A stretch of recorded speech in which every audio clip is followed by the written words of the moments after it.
Chers collègues, rien ne peut justifier qu'un pays ferme ses ports à un navire chargé d'humains en détresse. M. Salvini s'est servi de vies humaines pour se livrer à un chantage politique et accessoirement à de la gesticulation électorale.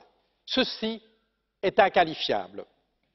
Pourtant, nous comprenons et nous partageons la colère des citoyennes et citoyens d'Italie, de Malte, de Grèce, ces pays de première ligne de l'accueil des migrants, trop souvent laissés à eux-mêmes par les autres États membres. De l'Italie de Salvini à l'Autriche de Kurz, en passant par la Belgique de Wever, de la France de Macron, la Hongrie d'Orban ou la Pologne de Kaczynski, l'Europe forteresse semble devenue l'alpha et l'oméga d'une majorité de dirigeants européens.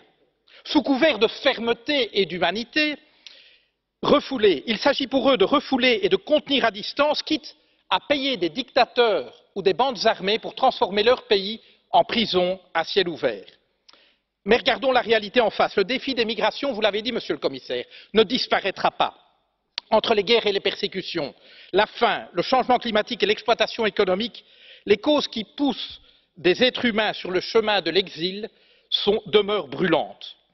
Si les chefs d'État et de gouvernement, qui se gaussent souvent d'être des leaders, s'arc-boutent sur des réponses à la fois coûteuses, inhumaines et vouées à l'échec, le Parlement européen a pris une autre direction. Et comme vous, Monsieur le Président, je suis fier d'appartenir à une Assemblée qui a su trouver une large majorité pour mettre fin au système inique de Dublin et le remplacer par une approche collective, responsable et solidaire. Or, les responsables politiques qui siègent ici sont issus des mêmes pays et appartiennent aux mêmes partis que les chefs d'État et de gouvernement et leurs ministres. Alors dites-moi, pourquoi ce qui est possible à nous, ici, leur est impossible derrière les portes fermées du Conseil? Si M. Salvini cherche vraiment la solidarité des Européens, il sait ce qu'il lui reste à faire. Soutenir au sein du Conseil la position du Parlement. Une chose est sûre, c'est qu'en déshumanisant les migrants pour justifier l'Europe forteresse, ce sont nos valeurs fondamentales que nous foulons aux pieds.